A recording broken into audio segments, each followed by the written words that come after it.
ગાંધીનગરમાં સરદાર પટેલના બેનર ફાડતાની સાથે જ અત્યારે રોષની લાગણી લોકોમાં પ્રવર્તી ચૂકી છે।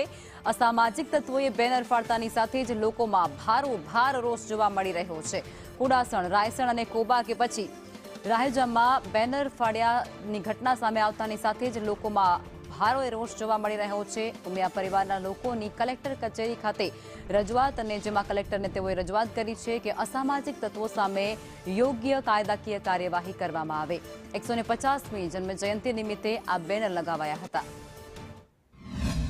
પૂરું રાષ્ટ્ર સરદાર સાહેબની 150મી જન્મજયંતિ ઉજવી રહ્યું હોય ત્યારે અમારા ઉમિયા પરિવારે અમારા વિસ્તારની અંદર અમે લોકોએ સાહેબને જન્મજયંતિની શુભેચ્છાઓ આપતા બેનરો લગાવ્યા હતા। કોઈ અસામાજિક તત્વોએ સામાજિક એક રસ્તાને તોડવા માટે સમરસતાને તોડી અને ઝઘડા અંદર કરાવવા માટે એ બેનરો ખોટી રીતે ફાડી નાખવામાં આવ્યા છે। માત્ર 5-6 કલાકના સમયગાળામાં જ એને રાત્રે બેનર ફાડી દીધા છે। તો અમારી કલેક્ટરશ્રીને એવી રજૂઆત છે કે આવા તત્વોને પકડી અને તાત્કાલિક એને સજા કરવી જોઈએ, જેના લીધે સમાજમાં ઉઠતા વિદ્રોહોને